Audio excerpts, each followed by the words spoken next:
Hi, I'm Alex, Hi, I'm Steph. and this is our debate. Wait, something doesn't seem right. That's better. Hi, I'm Alex, And I'm Steph. and And this this is is our our debate. debate. My position is to talk about why I think ethics education and training will reduce corporate collapses globally in the future. And my position is to defend why ethics education and training will have little or no impact on reducing corporate collapses globally in the future.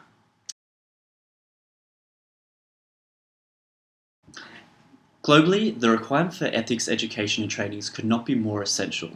The effect that corporate collapses have had in the last 15 years has significantly changed the world we live in today. Back in 2007, the global financial crisis occurred and caused tremendous damage to people all over the world. This was a result of greed and terrible decision making and highly unethical behavior.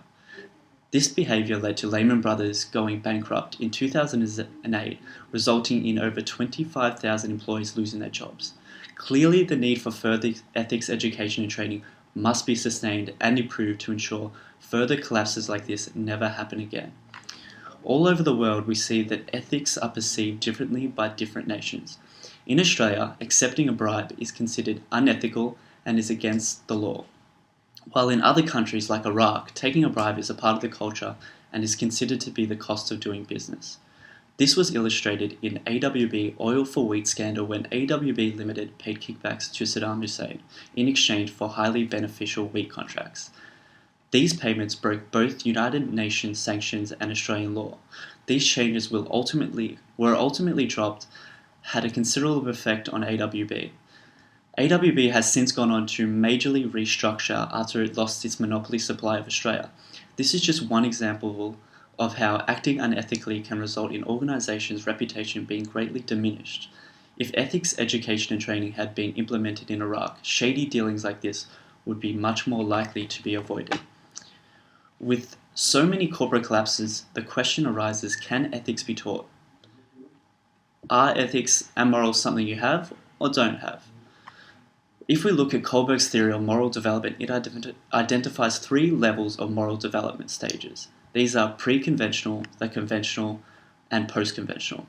Kohlberg found that one of the most crucial factors when moving through these levels was education. He found when his subjects were educated in ethics, it made them perceive issues from a more universal standpoint rather than taking a single-minded approach. This highlights the need for further ethics education and how we could help unethical behavior in a corporate setting. So if people working in corporations are faced with the option to act unethically for personal benefit, they are much more unlikely to comply if they look at things from a more universal standpoint. In James Webber's academic journal, he investigated and assessed employee ethic programs in US-based global corporations. In this journal, he illustrated the importance of ethics trainings in the current economic climate. He used a great example which UK studies showed that 63% of all managers surveyed in a leader and management survey were expected to behave unethically. Of these, 83% of them had a code of ethics at their company, which they felt pressured to break. In his conclusion, he stated that ethics officers report to all their training seeks to empower employees to become more aware of ethical issues faced at work, to be better equipped with ethical decision-making skills, and thus better be able to resolve ethical challenges faced at work. Overall, Webber's journal emphasizes the need to further develop ethics training in corporations. Corporate collapses will reduce if the steps are put into place to educate and train employees about ethics. Ethics has different values and meanings in different nations, which is why is it important to ensure ethics are educated and taught globally. With ethics, education and training, we are likely to see the reduction of unethical behavior and corporate collapses in the future.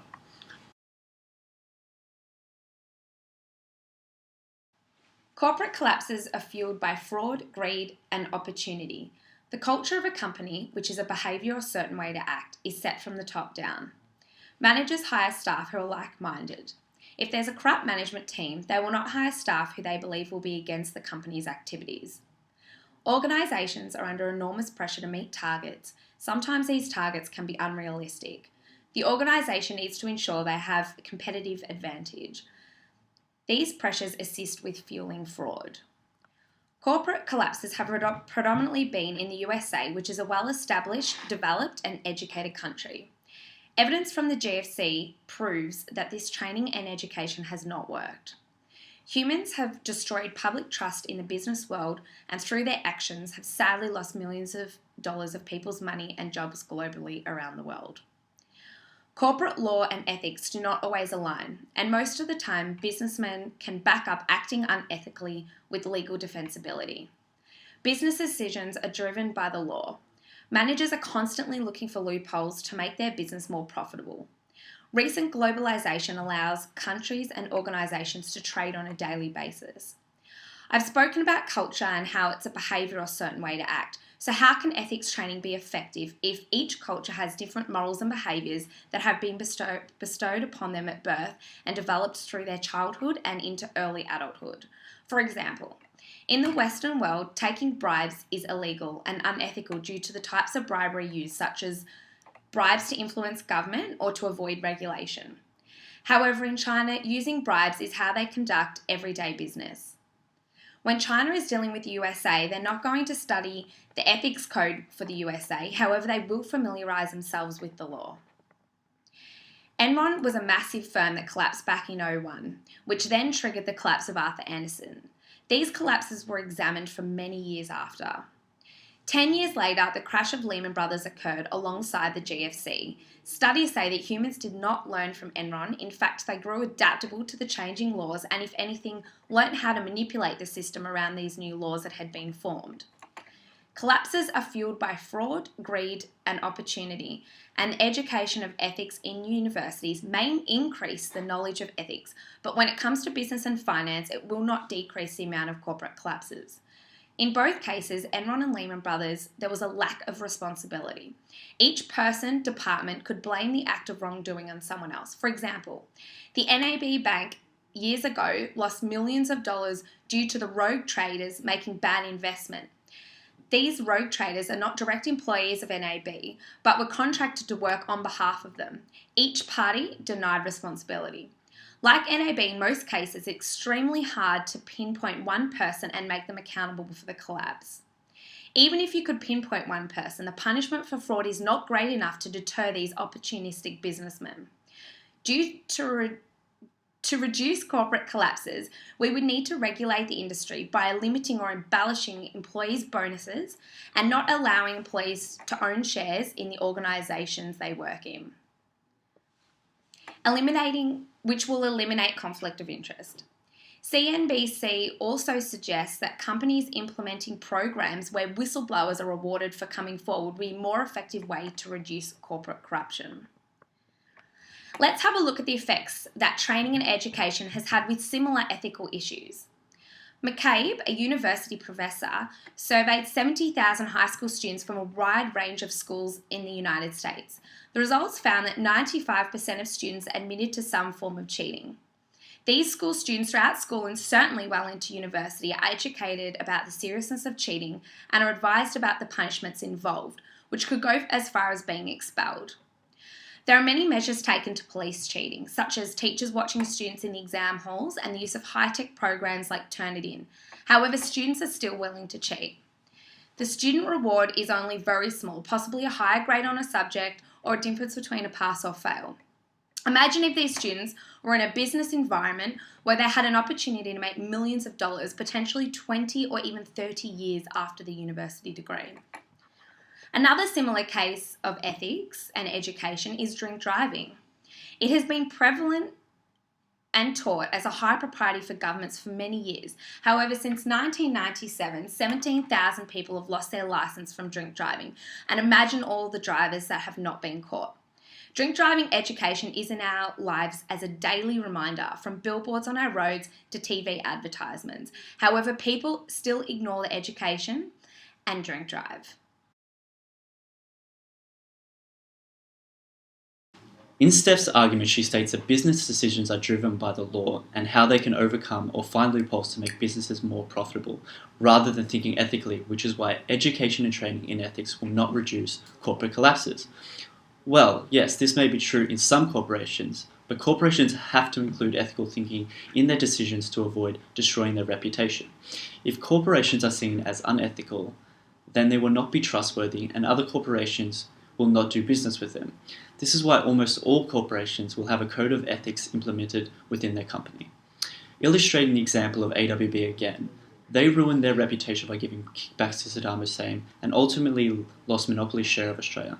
This example shows that if ethics and training and education were to be further developed in Iraq and other countries, we would see less corrupt transactions globally.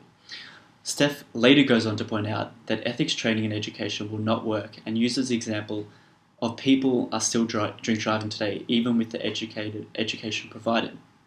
And yes, this is true, people are still drink driving, but nowhere near the amount that they were. If you look at the facts, drink driving has rapidly reduced in the last 20 years. This can be closely linked with ethics education and training being implemented. We are more likely to see a reduction in corporate collapses. As highlighted before, we see that Kohlberg's theory, when people are educated in ethics, are more likely to view things from a universal standpoint and be much more open to looking at things morally. If this is applied to undeveloped countries where no ethics training is provided, we are ultimately likely to see a reduction on corporate collapses. Alex's argument says that ethics education will reduce corporate collapses. However, the CNBC report says that it would be impossible to eliminate or reduce accounting crime. It costs the economy more than $2 trillion a year. Accountants are ahead of the law due to the advancement of technology, assisting with acts of fraud, trading, bribery, and more. There is evidence to say that cybercrime is on the increase, and even though ethics can teach and educate humans to behave in a certain way, the ever-changing industry will keep education one step behind the corruption. Alex also talks about Kohlberg's theory, which is about individuals advancing up the 6 stages.